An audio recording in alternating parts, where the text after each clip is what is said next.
भाई हमारी सिमरन यानी काजोल यूं तो कई दिनों से बॉलीवुड से हैं गायब, लेकिन हाल ही में एक इवेंट में उन्होंने अपने मदरहुड एक्सपीरियंस को मीडिया से किया शेयर और साथ ही साथ अपने मां बनने की फीलिंग्स भी बताई।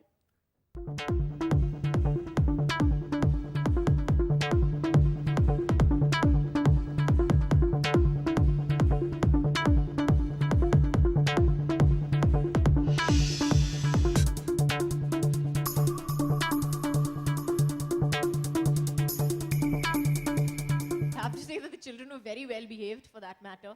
Children with children, I think to get their attention and to keep it is difficult. But the one good thing was that whoever the director was and you know how many other people there were on the set, we were all on the same page. So it was all about getting the child to act well. So it was actually really, really funny because you know the kids wanted to do what they wanted to do. Whether you told them to walk from there to there or whether you wanted them to shake their bum or do whatever, they did exactly what they wanted to do. It had nothing to do with us. It was sheer luck, chance, and a little bit of manipulation maybe, and good editing that we got what we wanted. It's because I think kids, all over, really respond to honesty. So if you're honestly looking at the baby and you're smiling at them for whatever reason, somewhere down the line they'll just smile back at you. It's like they just smile back at you. It's amazing to watch. I don't know whether they're imitating you or whether they're making fun of you or, you know, it's genuinely that they're smiling back at you because you're happy. But if you really are smiling at them, yeah, they'll definitely smile back at you.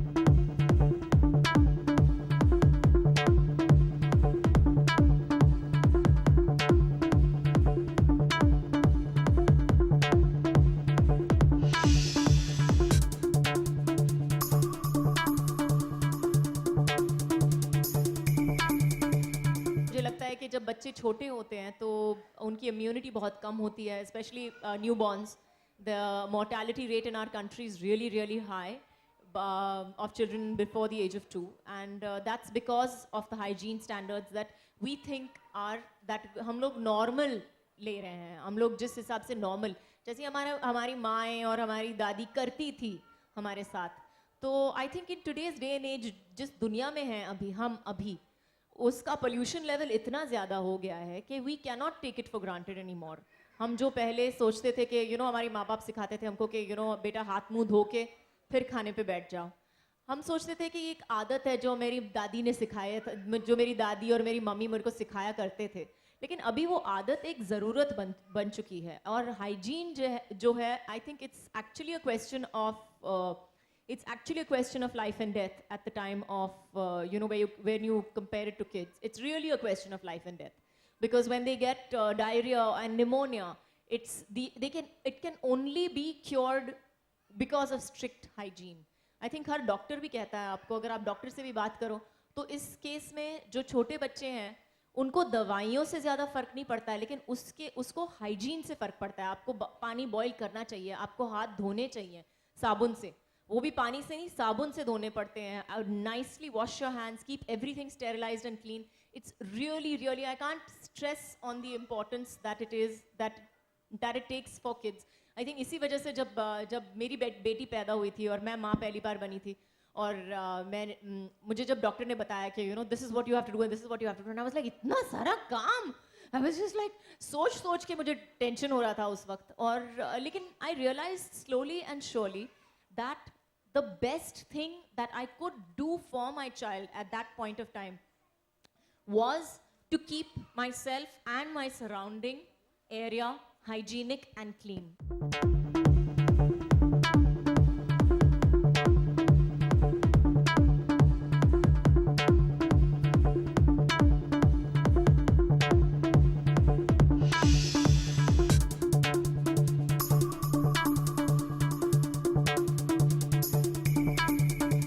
Society बदल गई है तो हम भी बदल गए हैं उसके साथ. माएँ जो पहले करती थी आज नहीं करती हैं, आज जो करती हैं वो पहले नहीं करती थी. एज फार एज बात करने की बात जाए तो I think people They used never to hide asked. actually. Maybe you could, you know, marriages होते थे लेकिन हाँ, they would क्योंकि not talk more about. it was considered a taboo. Yeah. उस वक्त लगता था कि अगर आपकी शादी हो गई है, अगर आपके बच्चे हो गए हैं तो you know you're over the hill, आपको काम नहीं मिलेगा, आप पिक्चर ही नहीं कर सकोगी, the way people look at you will change. But today, thank God, the time has come when it's not considered that, when people are not looking at it with such a narrow-minded focus. So I think, yes, we are living in enlightened times. I think once we get pregnant and जब इतना size इतना बड़ा हो जाता है तो हमको लगता है कि अननेचुरल है, हमको लगता है कि हम इतने अच्छे नहीं लग रहे हैं जो पहले लगते थे. तो ये मुझे लगता है कि औरतों की फितरत है. इसको I don't think it has anything to do with Bollywood as such. But yes, क्योंकि हम limelight में हैं और क्योंकि हमेशा हमको फोटोग्राफ किया जाता है और पूरी दुनिया हमको देखते रहती है, तो हाँ, हमारी इनसिक्योरिटीज उनके दुनिया के सामने बहुत ज़्यादा दिखाई देती हैं. But I think it's women everywhere, really, honestly. I think once you reach that size, once you're like 7 months, 8 months pregnant, or even for that matter 6 months pregnant or 5 months pregnant, you start feeling a little fat and you start feeling a little ugly. And maybe not ugly, but you start feeling a little fat. Clothes don't fit you the way they used to. And it's temporary. आपको पता है कि ये सब खत्म होने वाला है थोड़े महीनों में. लेकिन फिर भी लगता है कि नहीं, तो थोड़े महीनों की बात है, चलो घर पे ही बैठ जाती हूँ थोड़ी दिनों के लिए, बाहर नहीं निकलती.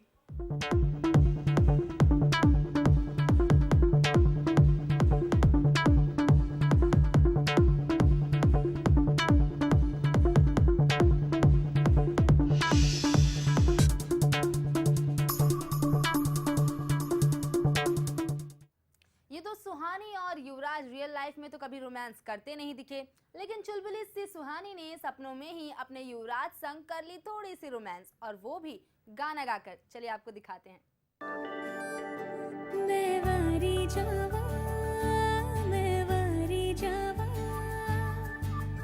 साथों की होया कसूर रे.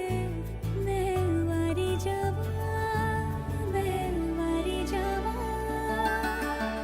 भाई ये क्या, सुहानी और युवराज के बीच प्यार की हवाएं चल रही हैं. इन दोनों के बीच तो हो रहा है रोमांस, लेकिन भला ये कैसे हो सकता है कि युवराज यूं सुहानी के प्यार में रोमांस कैसे कर सकते हैं? अब सुहानी ये क्या नया ट्विस्ट है? मैं सपना देख रही हूँ और सपने में मेरे साथ ये है और हम कुछ प्यार भरा डांस कर रहे हैं. तो सुहानी देख रही है सपना, जिसमें युवराज और सुहानी प्यार की हवाओं में खो से गए हैं. वैसे युवराज, आप सुहानी के इस सपने को लेकर क्या करने वाले हैं? सुहानी सपना देख रही है, मैं उसके सपने का सबसे खूबसूरत पार्ट हूँ और मैं ही आके उसका सपना तोड़ता हूँ. सुहानी और युवराज के बीच का ये रोमांस सपना ही है, क्योंकि हकीकत में तो युवराज मानते हैं सुहानी को अपना दोस्त, और तो और हकीकत में उनके इस रोमांस को मैडम सौम्या पूरा होने भी नहीं देंगी. तो सुहानी, क्या आपको लगता है कि युवराज को हकीकत में आपसे इतना ही प्यार है? क्योंकि हमें ऐसा लगता है, मुझे ऐसा लगता है कि प्यार करता है तो मैं तो खुश ही हूँ. हाँ, जब पता चलेगा कि प्यार नहीं करता तब पता नहीं क्या होगा, पर फिलहाल तो मैं बहुत खुश हूँ.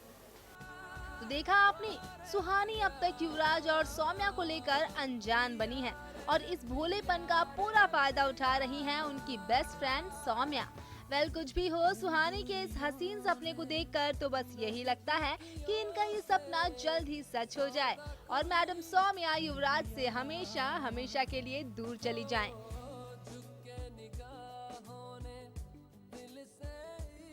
एंटरटेनमेंट डेस्क के लिए दीपल सिसोदिया के साथ सुधा सिंह, लेमन न्यूज, मुंबई. मैं वारी जावा.